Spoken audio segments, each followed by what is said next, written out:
Hello, everyone, and welcome to another episode of the World War II Daily Podcast.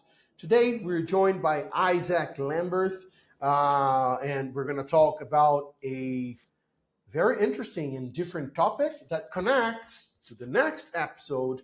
That please, you can subscribe, it's free, and you're going to stay tuned until the next episode is out. We are talking today about the Marine Corps, but not the way you are used to. The story of the Marine Corps during World War II relates a lot to the Pacific Theater, but we're going to expand that today with this very special guest. So thank you very much, Isaac, for being here. All the links that we're going to discuss in this episode are going to be in the description down here. Don't forget to follow us on Instagram at World War _daily, at World War II_daily, and at Samuel.decorti, the co-host of the show, who's unfortunately not here with us again for a very good reason that you're going to know if you follow him on Instagram. And also Isaac's page is going to be here on the description for you to follow and support his work. So Isaac, welcome to the World War II Daily Podcast. Can you please introduce yourself? Tell us who you are, what you do, what is your work, and what you're currently engaged with. Okay? Hi, thanks for having me on the show. It's a real pleasure to be able to come on and talk to an audience that I typically wouldn't be able to reach here stateside, and talk about the book that I put into Overshadowed, Marines Outside of the Pacific During World War II. I am currently an active duty Marine. I've been in the U.S. Marine Corps for just over 18 years now. And I have always been a history nerd, right? So I got the history bug when I was a kid. My dad got me into history, and uh, coming into the Marine Corps, I always heard about Guadalcanal and Iwo Jima and Okinawa and Quezon and the Tet Offensive and the Gulf War. So I was pretty familiar with Marine Corps lore as best as could be in the 90s and early 2000s, right? When there wasn't as much information online and you had to go to libraries or buy a lot of books. In the Marine Corps, I was formally enlisted. I came in the Marine Corps in 2008. Back then, the job field of combat correspondent existed. So I was pretty much a journalist. So if you've seen the movie Full Metal Jacket, Joker, that's my job. I'm Joker. To do the photos, we do the stories. And yeah, I had 10 and a half years on the enlisted side. I became an officer in 2018, December 2018, became a lieutenant. Captain right now. I work in Washington, D.C. I help manage a lot of the content people see online from the Marine Corps. We call it enterprise level social media. So if you look at Marines Instagram, Marines YouTube, Marines.mil, my department runs a lot of the things that go on those platforms. We work with influencers sometimes in a professional capacity, not in this capacity, right, in a personal capacity here, but in a professional capacity, news reporters and those types of things. So learning about all these things in my research for the book, it went hand in hand with what I do at work. So it was interesting to see how my work life, the things I learned in my career, were actually able to benefit me and help me research the book. All right, awesome. Didn't know you were like for so long in the Corps. So Yeah. congratulations, I think. Thank you. Yeah. Should be retiring in 2 years. So I'm almost to the 20. Awesome, awesome. Yeah, before we proceed to the next question, this is something I discussed. Yeah, by the way, again, the next episode is already recorded. So I discussed with Katie. I'm saying that because it connects, like both episodes are connected because of Marines outside the Pacific Theater. We have to remember how important the Marine Corps was during World War II, and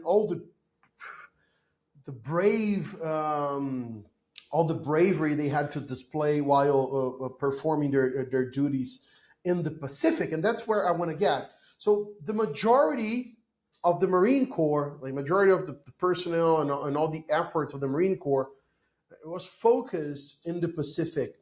Um, but now we're learning about the fact that it's not only in the Pacific. So can you tell us like what was going on with the Marine Corps? Give us like a general view of what was the Marine Corps during World War II and what were they doing during the war? So you had asked about the Marine Corps and a little bit before the history before World War II and its influence outside the Pacific. And so that's a really interesting question to start off with.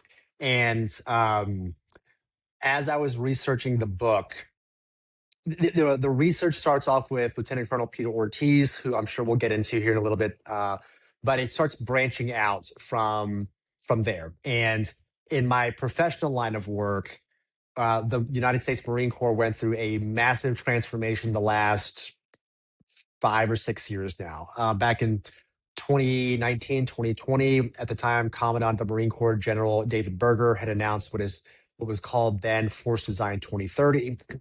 Force Design 2030, and that was a shift from getting away from the almost a second land army the Marine Corps had become during Operations Iraqi Freedom and Operations Enduring Freedom, and returning us back to a very light maritime oriented service of and supporting the Navy at sea. And so I was doing all that when I was stationed in Okinawa, Japan. When I come back to the States, I'm working on it at a headquarters level. And then that followed me to my research for the book because during the 20s and 30s, the Marine Corps realizes that it needs to shift and change from a largely police organization for the Navy and not a second land army like the Army, because we already had an army, right? But then the Marine Corps supports the Army in the First World War in France. And so we need to like figure out what we're going to be doing here, or we're going to go away.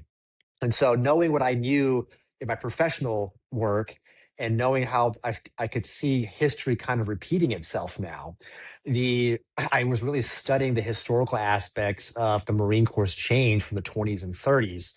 And the Marine Corps, so General Lejeune, General John Lejeune in the 1920s and 30s, he charges the Marine Corps like, we got to change. What do we want to become? We want to become this amphibious fighting force. So then there was a lot of like angst within the Marine Corps of like, hey, this didn't work out well for the British during the First World War. There's this thing called Gallipoli, total disaster. Why the heck would we want to do amphibious fighting, right? Um, and so they're studying all this. There's tons of experiments that go on between the 20s and 30s. They're called FLEX, FLEX, fleet landing exercises. There's, I think, off the top of my head, I want to say there was like 1 through 9. And the first couple were very small in scale. It's really just couple hundred Marines, a couple of ships, but they start growing over the years. And then by flexes 7, 8, and 9, they're huge. Like they take up like huge chunks of the Marine Corps, huge chunks of the Navy, the Atlantic Fleet on the East Coast. And the Army has started to become very interested in these fleet landing exercises. And so the Marine Corps is really developing and creating how to get from ship to shore. And now it's kind of easy to like, oh, obviously this is easy. We want to put ship to shore. You have these amphibious boats, right? But 100 years ago, that was like rocket science to get a squad on one small boat to the shore alive, and then keep them supplied and sustained while they're on shore to grab that foothold. And so lots of experimentation going on. Within the book, I have quite a few newspaper clippings, so for like supporting documentation. It's not just, U.S. Marines taking photos and writing stories. There's New York Times journalists. There's Boston Herald clips in there. And these flex exercises take place within the southeastern United States or within Cuba, near Guantanamo Bay kind of an area. And then that's where the Marine Corps develops all these tactics of how to land forces. And those tactics uh, carry on through the rest of the war. So when the Army lands at Operation Torch in North Africa, when it lands in Operation Husky in Sicily, if it's Operation Overlord in France, all those TTPs, so tactics, techniques, and procedures, those are all developed by the Marine Corps before the war even began. But the and this is no shade at the Army at all, but the Army ends up being the benefactor, right? And so I often joke about this, where like the Marine Corps develops amphibious doctrine, and then at the very end, 1939, 1940, the Army essentially control C, control V's the Marine Corps' amphibious doctrine, makes it their own. There's some subtle changes in there, a little bit of difference, just because the Army is traditionally a heavier and slower organization than the Marine Corps is. The Marine Corps is typically faster and lighter. There's pros and cons to both, right? Like the Army takes longer to get there, but once the U.S. Army shows up, there ain't no stopping them. And Marines are not, the Marine Corps is just not designed. It never has been, and never, I don't think it ever will be designed like the Army. The Marine Corps can get there quick. It can hold a gunfight pretty well, but it's not there for a long duration. And you start seeing all these little differences within the doctrine, probably 1940, 41. So, is there anything I didn't cover in your question there? No, it was an amazing history lesson right now. Jeez, thank you, man. Amazing. It's interesting because I've read before about the flexes, and now you're talking about it. Remember, it's like, yeah, Hmm. because I was And researching so, about some of the ships that were used for training there. Yeah, carry on. yeah, so like here I have this newspaper article here. I don't know if you can, audiences can, if it'll focus on that, maybe. Don't worry, you can send me Okay. that later, and I can put it on the screen. Don't Put on worry. screen. Okay, yeah. But it's the one article is from the Evening Star from August 10th, 1940, and the headline reads 2,900 Marines from Quantico in Virginia, which is near Washington, D.C., are ordered to Cuba, and they're there to start taking part in flex exercises. Um, and then there's another article from the same newspaper, different date, talking about Marines getting ready for the Nazi threat within the Caribbean, and they're ordered to Cuba. And then one of the photos, I can send you this one too. There's a photo of Marines coming down those net ladders. You see, very famous on like a D-Day. They come down these like net ladders, right? And they're going into the boats, and looking on are some U.S. Army troops, like observing how they're doing this. And again, because we've seen shows like The Pacific, or you've watched The Longest Day or Saving Private Ryan, this just seems so common sense. But at the time, this didn't exist. So they're really developing, how the hell are we going to get from this big ship to the shore? You know? And they were pretty successful, I believe, because Yeah, almost all the landings, besides of some smaller operations on the coast of Europe, as far as I know, all the other landings were really, really well performed. yeah, yeah. And like another thing we kind of take for granted, very famous in the beginning, Saving Private Ryan. You have Tom Hanks and all those soldiers with the Ranger Regiment. They hit the beach, and that ramp goes down. Very famous. The idea of a ramp on the front of a landing craft for the U.S. was actually the idea of a U.S. Marine. His name was Victor Krulak. Lieutenant Victor Krulak was observing fighting in China, between China and Japan. I want to say it was in 1929. And I want to say he saw the Japanese have a ramp on the front of their landing craft. He's like, that's friggin' genius, because we need that. We're Marines. We're doing this whole like ship to shore thing. And so he comes back to the States after his observation time in the Far East, and he writes up a report and says, we need ramps in the front of our landing craft. And somebody up here in the DC area says, like, that's a good idea, Lieutenant, and then just like stuffs the idea away. And then you fast forward about 7, 8 years, and there's a guy named Andrew Higgins, and he owns a logging company. He owns a boat company that moves logs up Higgins and down the boats? Mississippi. the Mississippi River, and the Higgins boats at the time don't have ramps on them. And I'm really condensing some of this history. Someone's gonna get very angry that in the comments section I'm leaving certain things out.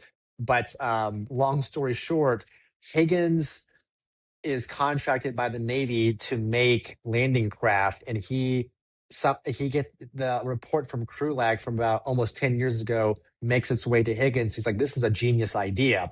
And so he patents the first landing craft with the ramp on the front of it. So there again, there's that Marine Corps influence. Victor Krulak on observation time in the Far East with the Sino-China War, writes the report, makes his way to Higgins. Higgins puts the ramp on front of the landing craft, and there's that very famous Higgins landing craft that we all have come to know from World War II. And it would have never happened. It probably would have happened eventually, but maybe not as soon as if Lieutenant Krulak hadn't been on his observation thing, and there was this need to figure out how the heck to do amphibious operations. It's cool. I think it's also cool to mention to the audience, the people who are listening to it, that Japan, although they were not really good technology wise by the end of the war, before the war they were the real deal when it came down Mhm. to naval warfare and naval war technology, right? But yeah, let me ask you. Let's dive into what we're looking for. So the Marines were very active in the Pacific. They were kicking ass there. But I know now that we had some other Marines doing other stuff all Mhm. over the world. I don't know if you want to start through Peter Ortiz, who's going to be the subject of our next episode, where we're going to dive really deep into his story with Katie Sanders. But I think Peter Ortiz is a good example of what was a Marine doing as an OSS operative behind the operating behind the lines. I think I want to get to Ortiz, but let me explain to the audience how I even got to all this first. So, so the Ortiz thing is fascinating. So, um, if you talk to any U.S. Marine, there is some Marine present or past that they look up to. It's like an inspiration, a mentor, what have you. Um, And so usually it's like, Chesty Puller, or John Basilone, or Captain Samuel Nicholas, right? The granddaddy of the Marine Corps. Even FDR's son was a Marine during World War II. He was part of the Raiders in the Pacific. Um, for me, mine has kind of been Peter Ortiz, probably for the last 10, 15 years. I had heard of Ortiz very early on in my Marine Corps career, but there was just so little information about him out there. Even to this day, there's very little information out there about Peter Ortiz, I would say. Um, but in the day and the age of the pre internet of what it is now, it was just so dang hard to find stuff. So I kind of knew about him a little bit. I knew the name. I knew there was this like Marine unit in France that caused a hell of a lot of problems for the Germans. Um, and then like going throughout my career, I might find something on like militaryhistory.net or something, an article that talked about Operation Union One, and then maybe a little bit of his time in the French Foreign Legion. And then it was probably about, at this point now, 7 years ago. I don't know what it was, but one night when I was stationed in Okinawa, I had read something about Ortiz. And I think the headline was about how one Marine team, how the Germans thought one Marine fire team was a whole battalion. And I was like, whoa, that sounds cool. So I read the article, it's got some cool stuff in there. But as a military man myself, there's just certain things that aren't answered. I'm like, where the heck are these guys like out of? Like, who do they report to? You know, um, if you know anything about the military, there is like an infinite amount of like chains of authority and who you report to and reports that go everywhere, right? And I'd ask like some fellow history nerds, and the answers always came back with like, well, they were just kind of out there. And it's like, no, bro, like they were just out there. Like somebody gave them orders to go out to France. Some admin shop is tracking them somehow, some way. And so we come back, I transferred back to the States back in 2022. And I started uh, compiling everything I could about Ortiz specifically into like a Word doc. And I was just, I couldn't find like actual like good stuff. I was finding a lot of secondary sources, but I couldn't find a lot of primary sources. And then it dawned on me, like going back to that whole like there's an admin shop tracking these guys someplace. I kept trying to find this thread. So there was a pamphlet that was put out by the Marine Corps Historical Division in 1997, I think it was. It was called The Other War: Marines in Europe and Africa. And it's not very big. I got a copy of it here someplace. I think it's like 15, 20 pages, and it really gives a very high level explanation of Marines in Europe and North Africa during the war.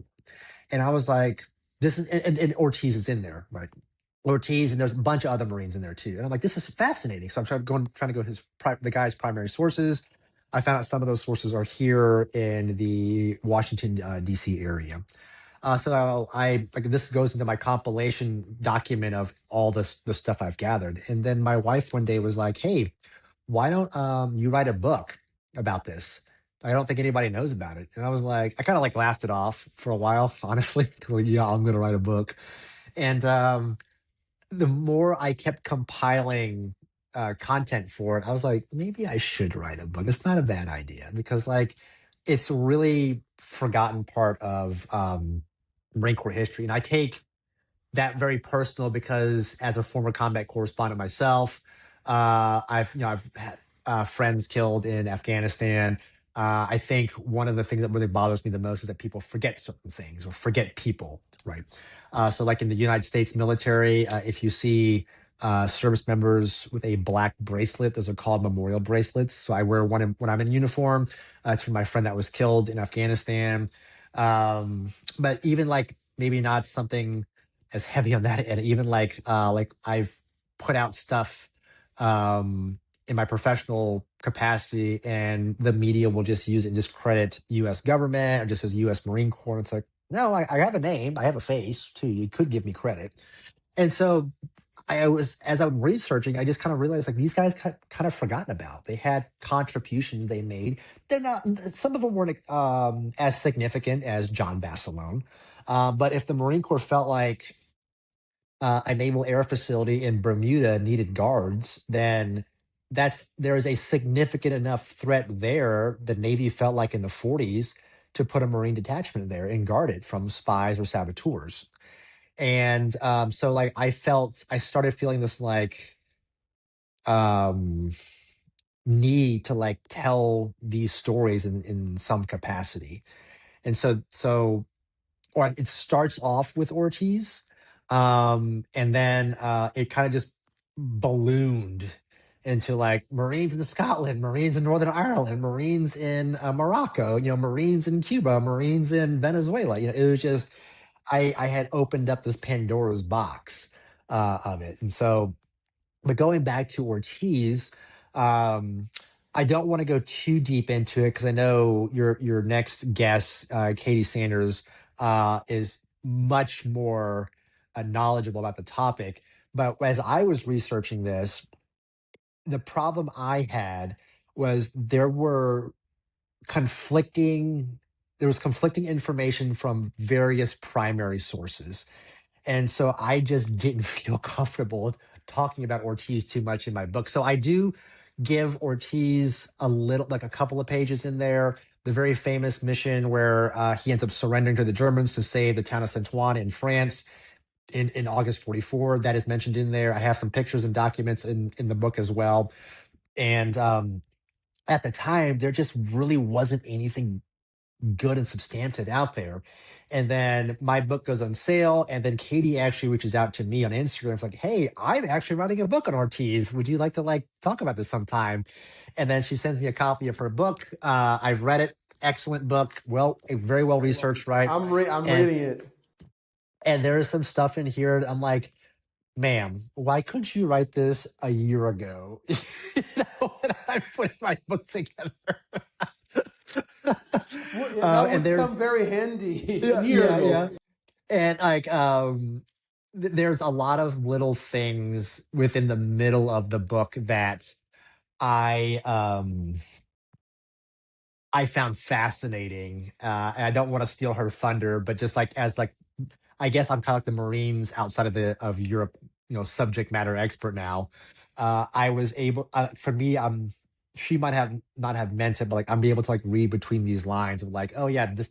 She talks about the London detachment there, right? She talks about the training at SOE or OSS, and met these other Marines there, and I in having read these primary sources at the archives, whether online or in person at the National Archives in DC or in Maryland, um, I am able to like make these like lines in my head of like I know where they called home, right? I know where they got their mail. I know which marine supporting units were providing administrative or transportation needs in the background, of so that those OSS Marines could go do whatever they needed to do. And so it was fascinating to speak with Katie the last 3 months ish, I think, since we first connected on Instagram, and learn all that stuff from her. Her personal story. Her grandfather was shot down during World War II, and Ortiz saved him, right? And that was one of those things where, like, I found multiple sources about a story like that, or stories like that about Ortiz, but it's like they all had like little bits of details that were slightly different. And then even with the Ortiz story, Katie and the co-author Nicholas Reynolds, we interviewed him at our office in DC. Um, their primary sources were the after action reports that the Marines wrote. And then my coworker and we went to Saint-Tron in France back in early June, and we got a walkthrough of the entire Union 2 mission in that south part of France. And there are, even within that group, and in that group between Katie and Nick, there are conflicting information. you know, so very very interesting how Ortiz became a larger than life figure in that area, but then he kind of got forgotten about in the rest of the Marine Corps, right? Um, yeah, I went off on a tangent on that. What else do you want me to talk about? No, Ortiz's story. No, thank you very much. I think, how can I say that? His story is so amazing. He's like this James Bond mixed with Aldo Rain, with he's so many. Like, there's no character in fiction that can portray Peter Ortiz. So next episode, you're gonna get to know everything about him. And I was listening to you, and you said like an OSS Marine. So for most of the people who are listening to that might sound weird, like an OSS. For those of you who may not know, the OSS is the old name of the that would become the CIA in the Hmm. future, and the SOE is the equivalent of the British. But yeah, it's amazing to know that Marines were engaged not only in like landings and assaults and like frontline activity, but also espionage and Hmm. intelligence and insurgency against the Germans in Europe. So that's why I want to ask you, like, your book, as far as I know, I'm gonna read it when I get there. But your book, as far as I know, covers like many, how can I say, many aspects of the present, many Hmm. places where the Marines were, and one of these places is the Caribbean and Hmm. South America.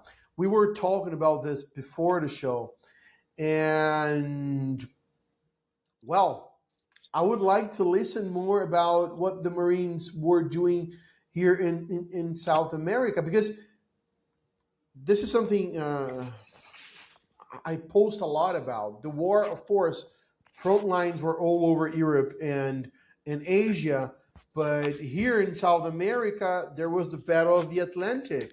There were countries involved in countries that were leaning towards the Axis, and the United Hmm. States needed to push them into the Allied side for geopolitical reasons. So can you tell us, like, talk us through this marine presence here in the Caribbean and South America?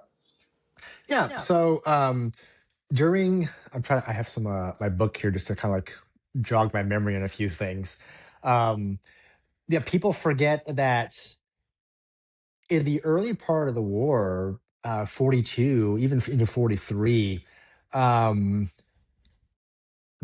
the who was going to win was not decided. Like now we know, oh yeah, yeah, the Allies went in there and whooped Hitler's ass on in the Europe.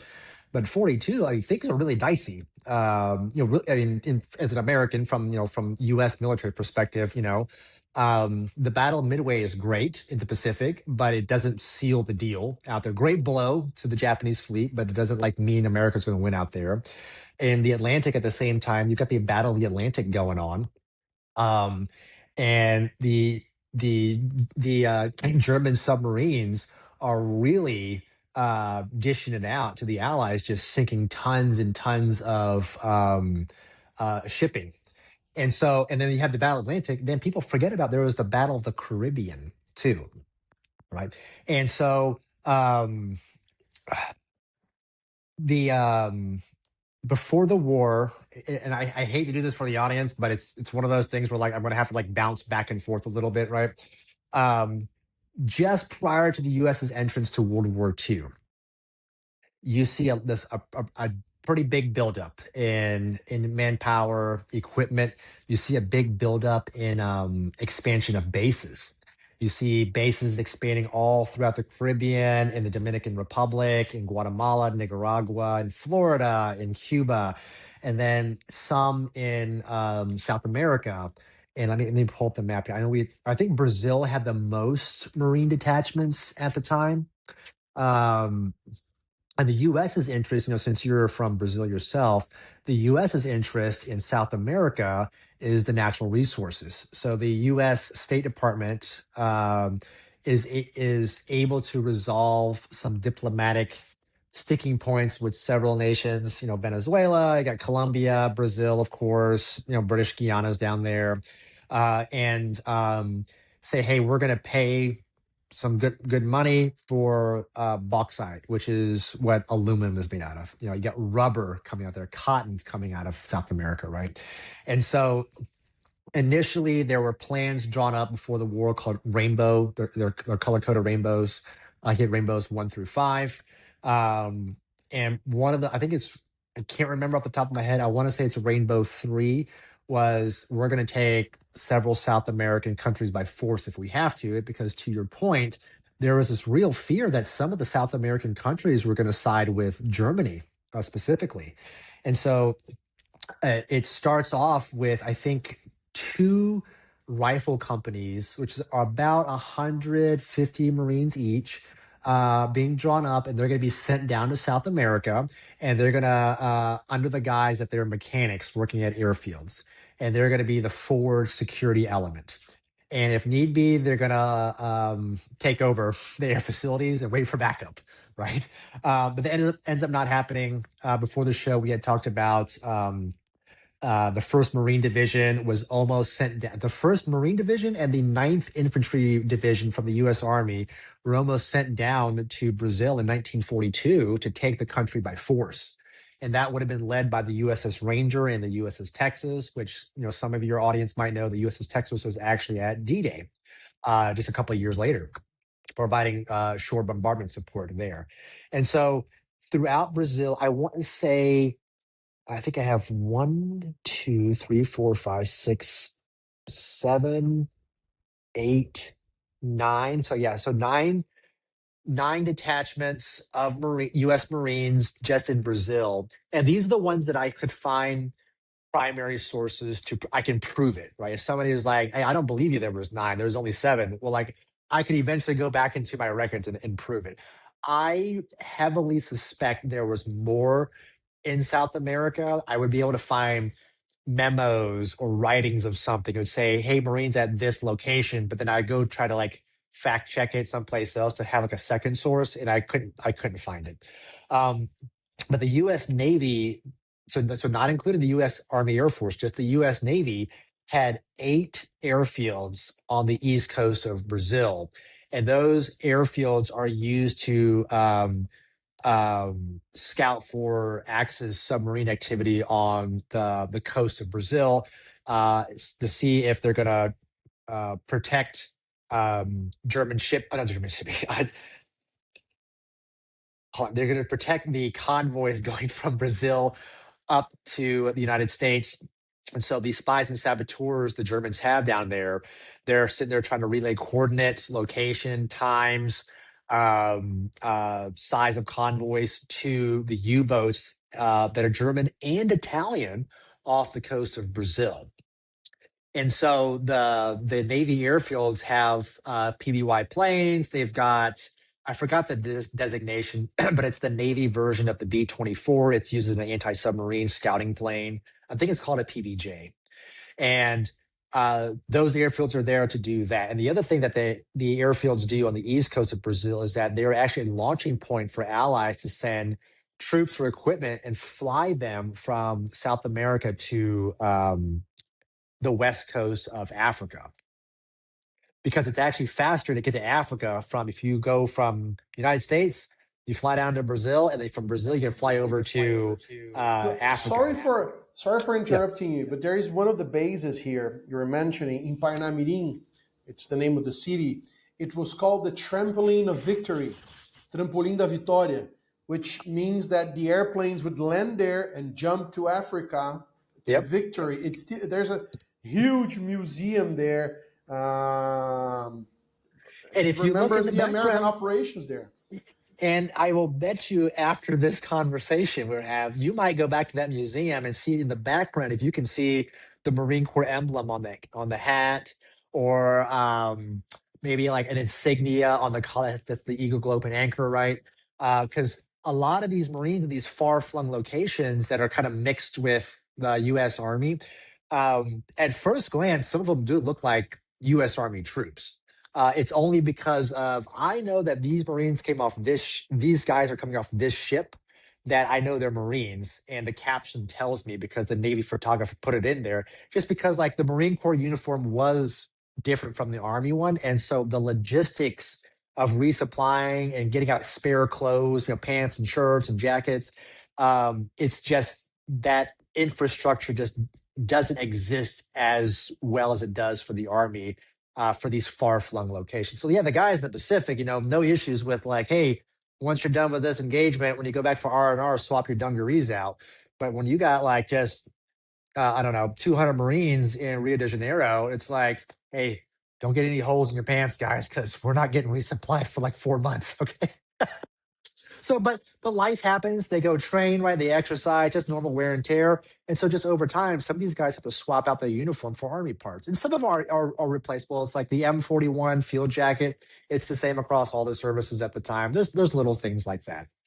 Um, but yeah, there's 8 airfields the Navy has that I could find, and then you had the Marine detachment that was at the embassy at the time as well.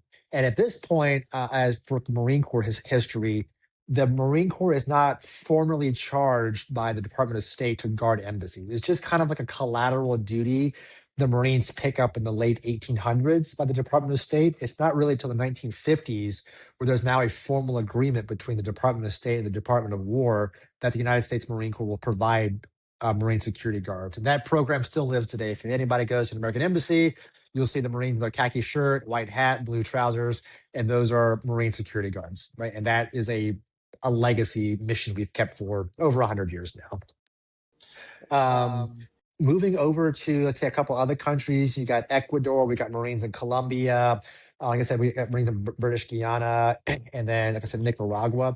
All these Marines are stationed there to protect embassies, protect airfields. They're also there to protect Navy relay stations. They're there to escort Navy personnel. Um, we call them couriers now. I forgot what they called them back then. Oh, I think runners was the term. They're taking classified messages from point A to point B, kind of a thing. Thank you. I'll get to it. And um, it's to me like, yes, they're not like combat ops like at Omaha Beach, right? Which we did have Marines there. We'll get to that in a minute. But the Marine Corps and the Navy writ large said there was enough of a threat that we need at least a small detachment of Leathernecks here to guard this facility, to patrol the perimeter, and stuff like that. So did they make major contributions? No, but it is a contribution I thought was interesting, right? Because manpower is at a premium in World War II. You got casualties coming in right and left. It is a literal world war, as we've talked about Pacific, Europe, the Caribbean, South America here. There's the battle in the South Atlantic people forget about. And so if the Marine Corps has several thousand Marines across the Caribbean and South America and Europe, that's a lot of manpower that the Marine Corps is having to pony up. And so if the Marine Corps at the time felt like we have to like carry out these guard duties, then to me as like a history nerd, that was like a story I kind of wanted to delve into a little bit. Like what were these guys doing down there? The other part about so that was South America, all the bases there, particularly when we talk about Brazil. Then in the Caribbean, there, I mean, I've got to be this on my map here, 15 bases within the Caribbean that I was able to confirm we had out there. You have them at St. Thomas, you've got them in the Dominican Republic, in Puerto Rico, in Jamaica. You've got them in the Panama Canal, Great Exuma Island, and Bermuda. And those guys are doing the same things that the Brazil and Venezuela are doing, in Ecuador, all those areas. But the difference being, though, is that there, in my opinion, there was more Axis activity within the Caribbean than there is off the coast of maybe Brazil, right? And so throughout the war, there are, I think, 18 German and Italian submarines sunk within the Caribbean alone. And I want to say there was like 300 merchant ships sunk going from South America to the United States. And so you have the Marine locations, you have the Navy locations, and then you have the US Army locations, then you've got the British military locations, and there's Dutch military locations out there. And I never made a map on this, but if you were to start overlaying all these locations within the Caribbean, specifically, you can start seeing the like rings of defense. It's called a defense in depth, in today's terminology, right? And so you can start seeing this defense in depth the Allies have created within the Caribbean itself. And so I found out that we had a Marine squadron, we had a Marine airfield out there, which was wild to me because I thought all the Marine squadrons were in the United States or the Pacific. Turns out we had Marine Corps, excuse me, we had Marine Corps Air Facility St. Thomas in St. Lucia Island. And there they had Marine Scouting Squadron 3. And they start off with the J2F Duck in the beginning of the war. They finish with the SBD Dauntless at the end of the war. And they go out there and they're patrolling for German and Italian submarines that have surfaced, to recharge the batteries, get some fresh air. They also do search and rescue operations. And if they're out there, they dropped bombs on the Axis submarines. And so, in the book, I've got an after action report where it says VMS-3 dropped several glide bombs on an identified German U-boat. And so the U-boat ends up submerging. They couldn't tell if they had a hit or not. But just things like that. Like, that's cool. We had a Marine squadron. It was the only Marine squadron that served in the Atlantic during the war. I'm trying to think of what else we did out there. I don't think there's anything major out there. Just lots of guard stuff, lots of resupply stuff. They did lots of like training within the Caribbean because new Marines would come in the Marine Corps, they get sent all over, right? And then I've got pictures in there of various ceremonies or of various training events that are happening because they're always trying to keep those skills sharp because eventually these guys get rotated to the Pacific because they become combat replacements, right? So you don't want to, yes, there's a healthy amount of fresh Marines being sent from recruit training to unit the Pacific, but you also need a healthy amount of NCOs who have been in at least year or two. They might not have combat experience, but they know the little things of like wear your pack this way instead of that way, so you don't get like sores on your shoulders, right? Like put your I don't know, wear your or carry your rifle this way instead of that way. So all those little institutional knowledge things, those Marines are picking up while they're at bases like the Caribbean or South America or in Iceland, right? And then as the rotations come up, they end up going to the Pacific as well. I've got a story in here from a corporal. He starts off World War II with the Marine Battalion up in Northern Ireland. He takes part in what do you call it? The landings at Operation Torch. I think he's one of almost 70 Marines to land in Morocco during Operation Torch. And then he ends up going to 23rd Marine Regiment, the Pacific, and ends up being killed in Japan. Or sorry, in Okinawa, I believe.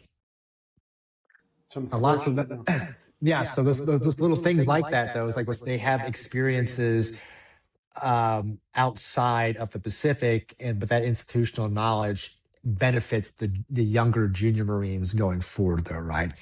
And what about D-Day? Yeah. So D-Day, actually, I would say Ortiz and D-Day were the two reasons I wrote the book, right? So Ortiz, very interesting story that we've already mentioned, and Katie will get into in the next episode. But then D-Day, I have a lot of friends who are in the U.S. Army, and they always like to poke fun at the Marine Corps every June 6th and say, like, biggest amphibious assault in history, no U.S. Marines present. And that really used to just chap my ass, 'Cause it was like, that's a great question. All right, after some technicalities, we are back. And Isaac, tell us about the Marines on D-Day. That's very interesting.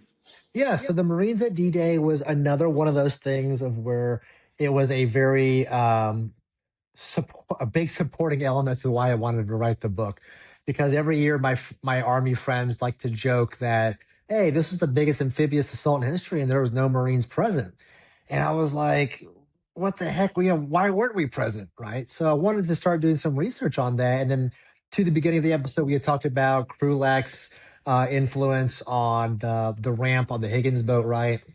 And then I knew there were some Marines in the vicinity of D-Day because I knew we had Marine ship detachments out there.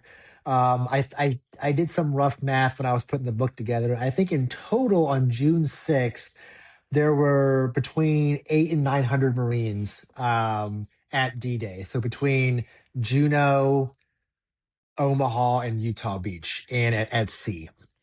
So you have about 750 Marines at sea between the battleships and the cruisers there providing fire support, right? And the Marines do man the 20 millimeter, 40 millimeter gun mounts for anti aircraft fire, but then they also man 5-inch, some of the 5-inch gun batteries on the cruisers and destroyers. So they are taking part in direct fire support of the Germans on the beach. But then you had about 20 Marines that land on D-Day as well. So you've got 3 public affairs Marines. They're based out of the detachment in London, but they get assigned to, I forgot which Royal Marines Commando unit on D-Day. They land at Juneau Beach with them. So some of the photos I have within the book are from one of the photographers there. And then you had Marine colonels who were attached to Allied staffs. One of them was with Omar Bradley. They land. Oh gosh, someone's gonna kill me in the comments section. I want to say they landed in Utah Beach. There's a Marine colonel who also landed. There's one or two Marine colonels that landed at Omaha Beach. And then you have in the afternoon of June 6th, you have about a squad of Marines who land from the USS Texas. And so they're not in the initial first or second wave. Like I said, they're later in the day. But they're there to set up what's called a fire direction support center. And so there's a lot of like interesting reels that come around every June 6th about the USS Texas providing gunfire support at Point du Hoc and Omaha Beach, right? All of that coordination effort is run through the Marine FDC on Omaha Beach. Right. And so again, it's a supporting thing, right? The Marines weren't engaged in heavy combat on Omaha Beach, but when people say Marines weren't there, they were there. They were there in a small capacity, a supporting capacity, but nonetheless, there were still Marines there. And the other thing too is that there are several Marines from various ships. They go ashore, um, and they're helping ferry back German POWs back to the ships. So I have one in there from the USS Texas. He's from the ship detachment there. He's in, I think it's two Marines in the Higgins boat. They've got Thompson submachine guns. And then you see the Germans scaling the rope ladders. And then on the deck, there are Marines from the detachment on the ship with Rising submachine guns ready to take them into custody as well. And those photos are also taken by another public affairs Marine. So there's Marines everywhere. You know, there's photos of, if you've seen some photos of sailors getting the Purple Heart in the ceremony on like June 10th, those photos were taken by a guy named Corporal Gibbon, who was a U.S. Marine stationed out of the London detachment. You know, so there are Marines everywhere, all throughout here. You just had to start looking for them. And particularly, I had mentioned earlier the emblems on the hats and the covers. That's how I was starting to find these guys, because I was like, heck am I going to tell these guys are Marines? It's like, well, the uniforms haven't really changed a lot for us in the last 100 years. So we put our Eagle Globe and Anchor on everything. And so I started looking like in like, you have to like really kind of search for some of these in detail, but I could start spotting the Eagle Globe and Anchor on the covers for some of the Marines throughout the photos. I'll start Or doing that for sure. Like looking yeah. for them those pictures. Or like on the back of the jackets for like the Marines on ships, it would be stenciled Marine Det or MD. And that's how you know, okay, that dude's part of the ship detachment right there. And so, like, it's say like Admiral Stark goes ashore and in Sicily, right? Admiral Stark and Patton are on the Higgins boat, and the subject of the photo is the admiral and the general, right? But then in the background, there's a Marine with an Eagle Globe and Anchor. He is part of Admiral Stark's security detail going ashore, you know. And so that's how I was like, there's all these Marines are present everywhere in every theater of operation throughout the war. You know, And yeah, that's interesting. It's interesting because one of the last episode was about the Black American soldiers who were lifting barrage balloons during D-Day, Mhm. and you talk like the Marines directing fire and everything, and it again it brings us to the scale of Operation Overlord and how many people contributed not only in combat, of course we saw that in movies and everything, but for the operation to work you need a, a whole bunch You of need people, this you know. incredible supply and logistics network behind the scenes. And I would say this is no shade to anybody in the audience. If you've never served in uniform and seen that kind of stuff, it's really kind of hard to comprehend. And even somebody who's been in the Marine Corps almost 2 decades now. I've done a lot of stuff with the Marine Corps, the Navy, the Army, and the Air Force. I've done a lot of stuff with our allies, you know, the Brits, the Australians, the Japanese. It is almost unfathomable to me to comprehend the logistics network needed to sustain Operation Overlord. It boggles the mind, because I see it now with how we sustain our forces. Let's say in the Pacific, right? The U.S. is very active in the Pacific. The logistics network behind the scenes, it's not sexy stuff. It's like we got to transport water, we got to transport food, we need new clothes, we need new medical supplies. Jets need fuel, jets need spare parts. It ain't sexy, but it's stuff that it's got to be done, because if you don't get spare parts, you don't have spare tires for F-35 that's landing. That F-35 ain't going no place. And same thing back then. And then you have all the thousands and thousands of ships of various sizes that took part in Operation Overlord. You think like, holy crap, like, we have everything we need. And then come to find out you don't, because there's this other little thing people forget about called Operation Dragoon that strikes at the underbelly of France in August of 44. And initially, Dragoon and Overlord were supposed to happen at the same time. Overlord was called Operation Hammer, and Dragoon was called Operation Anvil. So you had a hammer and anvil, so the north part of France, the southern part of France, supposed to happen at the same time. But because there is a lack of available shipping, because the invasion forces are so massive, they postponed Dragoon in favor of Overlord. So that way it gives time for the invasion force to get a foothold. And once they feel comfortable about that, then they move ships down to the south of France for Operation Dragoon down there. And like, and Dragoon it is smaller than Overlord, but not like by much. It's still like 60% the size of it. They land 100,000 troops down there. I was And there. I'm sorry? I went to the southern coast of France. I visited the beaches where the landings of Mhm. Operation Dragoon happened. I have a video on YouTube about it. And what I was going just to add, it is because of the scale of Operation Dragoon, that the Brazilian Expeditionary Force ends up fighting in Italy and not in Africa, because they take a lot of units from Mark Clark, the 9th Second. I'm not wearing the T-shirt, but the 9th Second and some other units are sent to France, and Mark Clark gets the Brazilians. He got some Polish, British, and Moroccan people. I don't know, but he got some foreigners because the American units are being moved to France. It's gigantic. Sorry for interrupting you. Just a Of little course, no curiosity. worries. I just learned something myself. Uh, but yeah, all that to say about Dragoon and Overlord is that there is a vast supply and logistics network behind the scenes that rarely ever gets the light of day, that ever gets credit, right? And of course, the frontline infantrymen should get the most credit because they do most of the fighting, the suffering, and the dying. But the behind the scenes folks should also get some recognition as well, a little bit of it. And that was one of the things about Masters of the Air show I really enjoyed, is that the preponderance of the show is of course on the pilots and the bombers, right?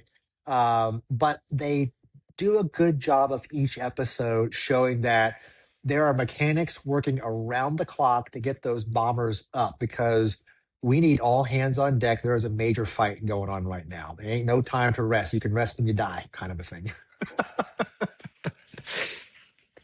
There was Yeah. basically no rotation back then as well, right? So if you're sent overseas, you're going to be like for 4 years, or I don't know, If you like accumulated enough points to come home too. yeah, like you can be there for until the end of the war. Like, there's no freaking rest for you. We need to win this. Yep. Yep. It was the truth. Yeah. Back then. Let me go back to one of your other questions here. Yeah, what I was going to ask you now actually is like from all those stories, is there any like that besides of Ortiz? You were reading, you were like, oh my god, this is different. This is something the world must know about. Like, I, I would say one thing that really interested me when researching. So, I mean, I'm biased, right? Like everything interests me, which is why it's in the book. But then, uh, maybe let's see, the Ortiz, the D-Day stuff, the landings at Morocco and Torch were interesting as well. Um, there was some stuff I knew about, but learned in detail about how the Marines and the Royal Marines starting a lot of cross training together, and how Churchill made the Marines create the commando portion of the Royal Marines, which is now what exists today. And that's where the Marine Raiders stem from. So we could probably get into that in a little bit. I think my most obscure thing I like to tell people about is there was about 150 Marines from 1940 to 42 detailed to the RAF. And so the Marines go to the RAF. They send probably 20, 30 Marines at a time, and they're learning about this new thing called radar. Okay. And how does radar work? How does radar work with nighttime fighter operations? And so the Marines that are with the RAF, they go, I have a photo of three Marines sitting in an RAF class, and they're learning about radar operations, nighttime fighter operations. And they learn the curriculum in the classroom, and then they end up flying the British RAF Bristol Bowfighters in nighttime patrols around the UK, around France, the English Channel. There's a couple of them actually shot down, and they gained nighttime fighting experience. I think there's one or two Marines. They got shot down really early, like 1942, I think, and they end up being POWs in a German camp for the whole war. um, but all that experience and knowledge they get from the RAF, they take that with them to the Pacific in 1942, and they stand up the first couple of VMFN nighttime fighter squadrons the Marine Corps has, because in 42, the Japanese are really socking it to the Marines at Guadalcanal. And one of the things they're doing is nighttime bombing, nighttime strafing operation to harass the Marines. So there's a real need to get like Marines up in the air at night.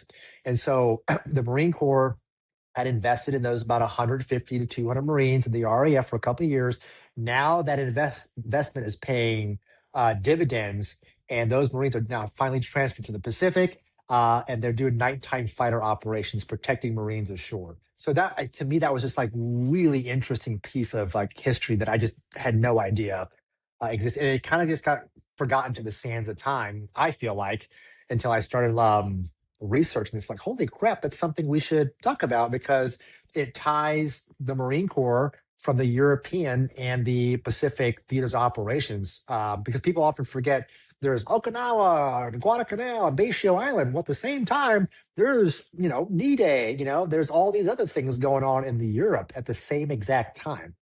And then throughout the book, I have a couple of pages where um, let's say Operation Husky is mentioned in 43, and then in 1943, elsewhere in 43, all these other things are also happening to kind of give audiences like, oh, shoot, like it really is a world war. There's so much going. And the US is, people forget this, I feel like, but the US was only in it for 3.5 years.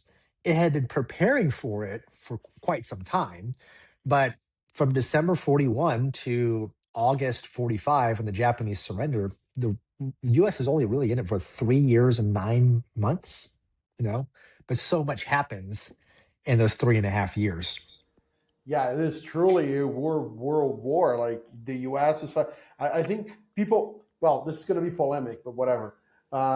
People say the Soviet Union won the war, and yeah, obviously they lost loads of men. There's a lot of effort coming from them, and I could mention the Lend Lease to counter that argument, because I truly believe the United States was the winner of the war. I do believe, because I add the Pacific to the equation.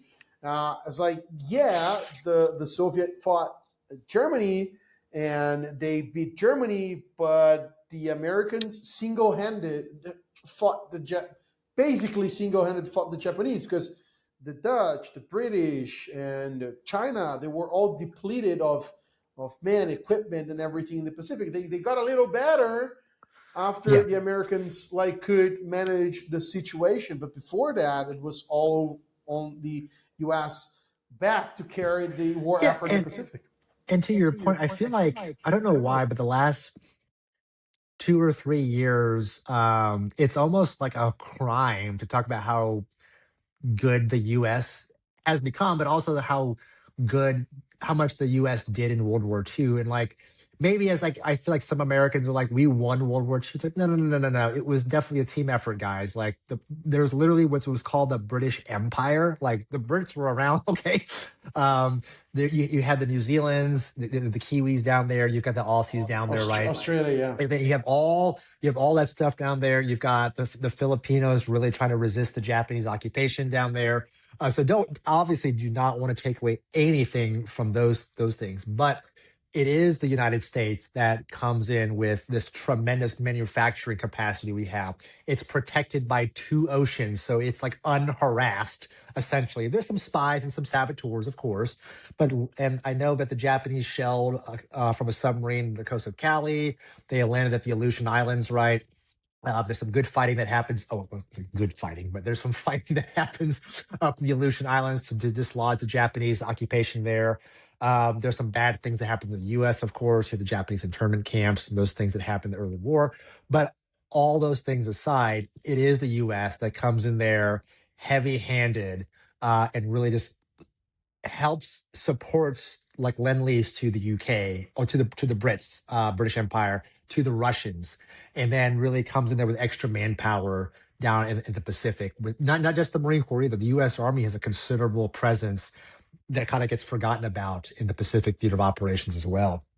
So yeah, I feel like it's just a fact, guy. Like there's no need to like make it the US didn't do this, the US did do this. It's just like the US did these things. It's just a matter of fact. Like they'll need to like get all butthurt about Yeah, I it. don't know. I have many. I work close to many American people, and I'm an outsider, right? And sometimes it bothers. It's just a detail for this episode. Sometimes it bothers me how much some of you hate your own country. I mean, don't get me wrong. Yes. I understand. I also have Yeah. problems with my own country. I Yeah. get it, but some things, for example, World War II, and besides of the little dysfunctionalities within the military organization of the United States during the war. Of course, there were problems, there were Yeah. crimes, but to a very small scale. But like, there's so much. The world owns so much to the Americans who were there. Not only the Yeah. Americans, I understand, but like mostly, right? Yeah. Yeah. Yeah. And trust me, as an American who is in the service of my country currently, it does also bother me that so many people hate our own country. And a lot of the criticisms that are brought up, there is validity to some of that stuff, right? But like anything else, when we celebrate somebody or something, you acknowledge the bad, but where I'm also like I'm celebrating the good it's done. And like as a history nerd, when I look through history, yeah, the U.S. has meddled, maybe at times meddled where it shouldn't have. It's probably done some stuff it shouldn't have over the last 250 years, not just recent history. But overall, I feel like the U.S. has been a force for good. I mean, I'll give you an example. If there is a natural disaster anywhere in the world, I will bet you the US military is one of the first foreign people to show up. Venezuela, good point right now. We have a Marine Expeditionary Unit in Venezuela, right? And then but maybe let's push the military part aside. The American people as a whole, collectively, are very financially generous when it comes to donations. Um, Sometimes the donations aren't what you need. Maybe it's like there's a natural disaster and here, I'm going to buy a pallet's load of bottled water. Like, well, can you just give me the cash for the pallet of bottled water? Because it's damn hard to mail a pallet of water to Venezuela or Cuba or whatever, right? Just give me the money and it can go give it to an NGO. It'll go further, kind of a thing. But the spirit of Americans, I think, can be very generous. And I see that in this country all the time. There's a natural disaster. We had the hurricane hit Texas a few years ago. Major humanitarian issue down there. You have people from North Dakota, Montana, Kentucky, Maine, California, all driving in with their own boats, with their own survival equipment. And that is on top of whatever the U.S. federal government has deployed on a military scale from the U.S. National Guard or the Marines or the Army and the Navy to rescue people that are been trapped or thought they were in a safe location or couldn't get away or what have you. So no, but we can have this discussion, longer. We kind of went off topic on the video, but yeah, it does chap my ass sometimes. It is. It's in, okay. It is off topic, but I think it's important. Every time we talk about people who fought the war, or we talk about combat veterans or people who were engaged in in war, I think it's good for us to remember who, who are the people? I mean, as a people who are fighting these events, and it really bothers me the fact that some Americans are not into understanding what their own people did, right? And they kind of neglect what happened. Something I would like to ask you. This is also a bit off topic, but you mentioned, and I think it's going to enrich our conversation, and it's going to make very good cuts for my reels on Instagram. Would you mind talking a little bit about the Raiders? Because I think that's a part of the Marines that I studied a bit for posting, and it always fascinated me, like So I the amount can of bravery it requires to do that. let me. I'll give you a really lengthy answer, and you chop up how you see fit on it. So the Marine Raiders. I'll go back in and include some of the info I already talked about. That way you can chop up for your reel, or however you want to do it. So the Marine Raiders are actually a direct descendant of the British Royal Marine Commandos that we know of today. And in fact, actually, the United States Marine Corps as a whole is actually a direct like offshoot of the British Royal Marines. So when the Brits, I think their Marines stand up in 1664. And then when the colonies separate and we become the United Colonies in 1776, in 75, November 75, the Continental Congress says we need a corps of Marines to protect ships, protect the ship's captain, small raids, landing parties, that sort of thing. Our uniforms, even to this day, are still very similar. We still have very similar customs and courtesies. The emblem we have now, the Eagle, Globe, and Anchor, we originally didn't have that. It was very similar to the Globe and Laurel that the British Marines have of today. So their slogan or motto is by land, by sea. We have land, sea, and air in our Marines hymn. So lots of similarities between the two corps. I have a lot of friends who are Royal Marines. That's why it's one of the reasons why you see pictures of Royal Marines in this book, because I'm a big fan of them. In pre-World War II, like 1930s, I'm sure somebody is going to correct me in the comment section. The British Royal Marines start evolving like their U.S. counterparts do. So by and large, the Royal Marines are similar to the U.S. Marines. There's no air component, but a lot of the ships detachments, guarding naval facilities, that's very similar to us. Again, uniforms are very similar to us as well. And then they start evolving, and they do the command. They create the British Royal Marines Commandos at the request of what's his name, Winston Churchill. God, rest in peace. I can't believe I forgot his name. And they create the Royal Marines Commandos. And then they have their own commando course. It's got all the good recruiting stuff, right? It's like, we need tough men willing to do tough things behind enemy lines, and we're going to sit there and thrash you in this training to see if you're good enough to become one of us. I forgot how Roosevelt gets wind of this, and he goes, "That's pretty darn cool." And then his son at the time is also a U.S. Marine. And his son is like, and he's like, I kind of want us to have our own version of the Commandos. And so, long story short, I'm leaving out some stuff, but the Marine Raider concept is somewhat born in the UK. They take Marines from the London detachment, they send them up to Scotland, I forgot where, and they go through the Royal Marines Commando training course. And I think the first batch was not even a squad. A squad is 13 for those in the audience. I want to say it's like less than 10. It's like one or two officers and some junior enlisted guys. And there's some memo correspondence between the commandant of the U.S. Marine Corps and the equivalent in the Royal Marines. Like, hey, this is kind of cool. We should do some more cross training. So they send more U.S. Marines to go through the commando course. All the training they learned, a lot of those Marines end up being sent to back to the U.S.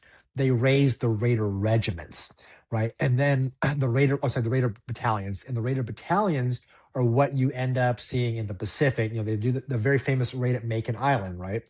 Well, the other one of the Marines leading them is Roosevelt's son, who was one of the Marines in the United Kingdom before the war starts, learning about the commando stuff, right? So interesting how much the European theater of operations influences the Pacific theater. Because now we get the Raiders, as I told you about how the Marines of the RAF go on from the UK to the Pacific there as well. And I'm sure you could Google the rest about the Raider history as well. But all their exploits out there. But eventually, the Raiders, the Paramarines, they end up being disbanded in 44.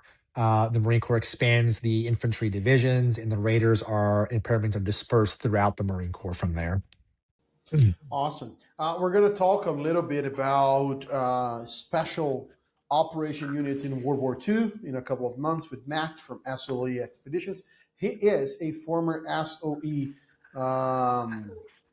soldier from Scotland. But anyways, we're going to get there.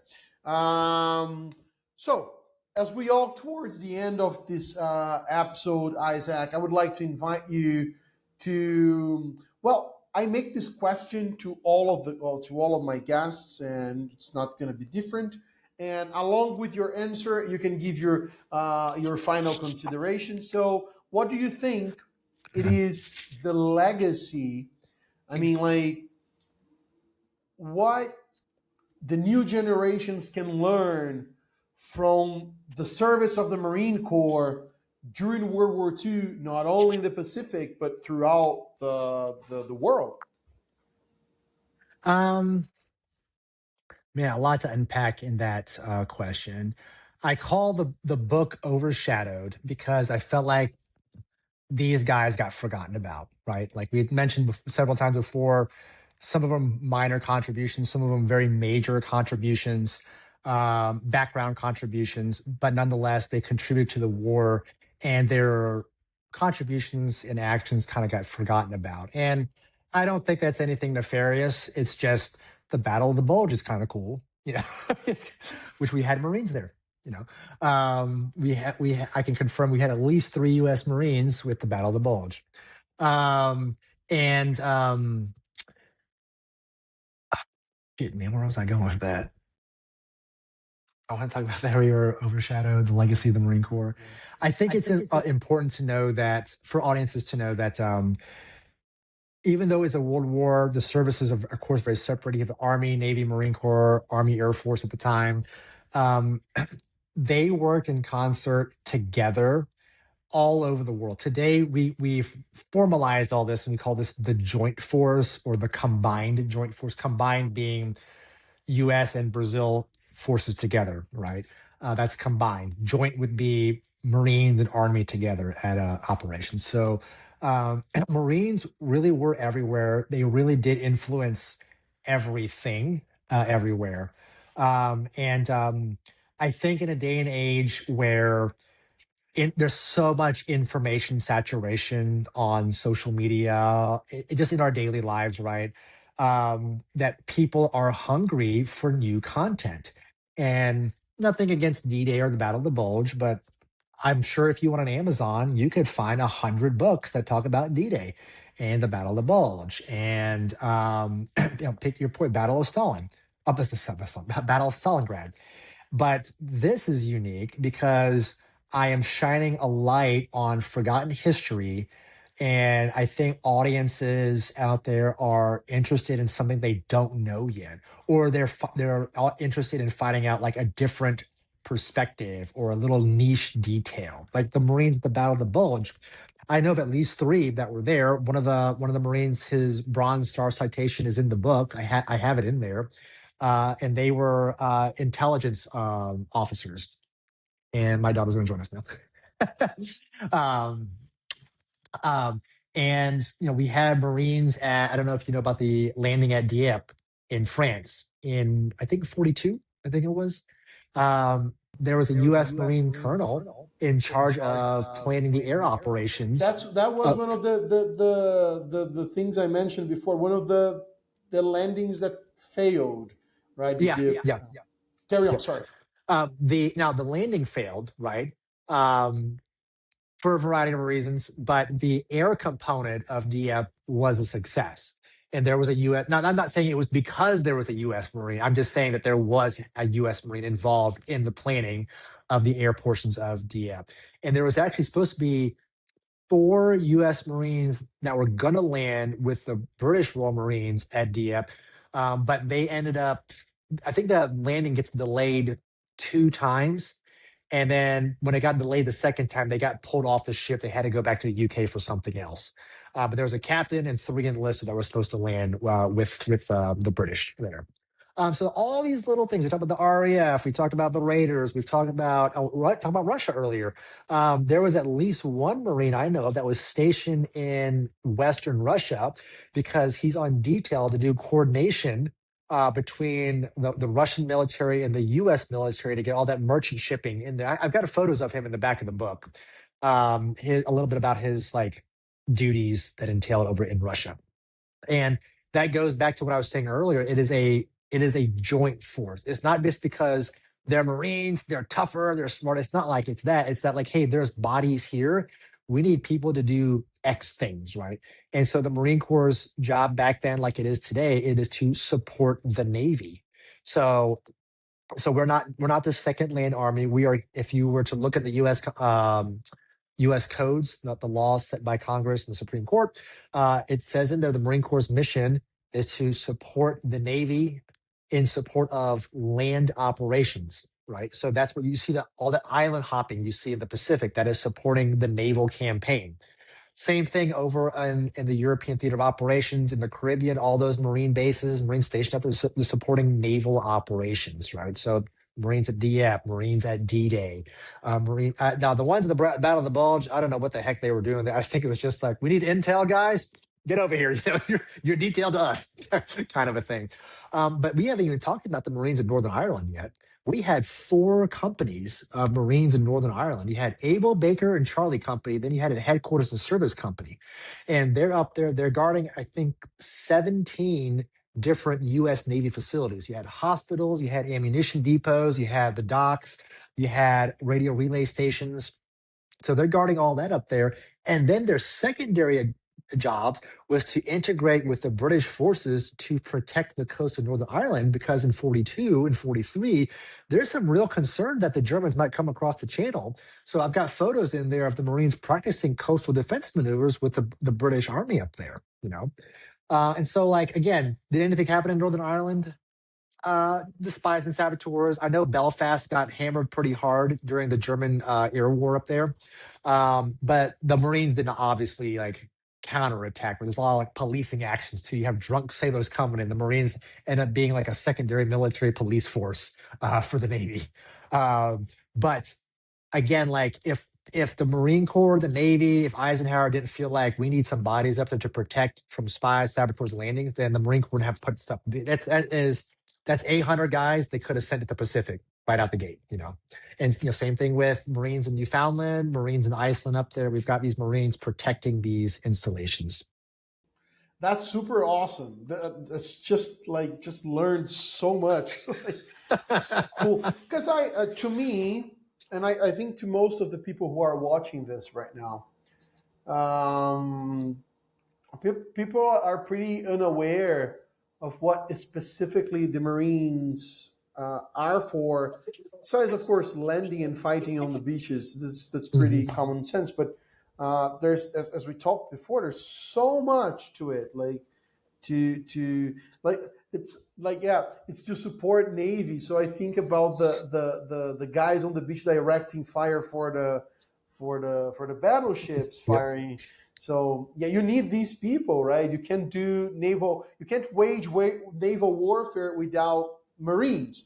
Yeah, That's and it's interesting. Like if you go throughout our history, um, we talked about the Marine Corps actually starts off as like basically a policing force for the Navy, right? And then how those missions have evolved.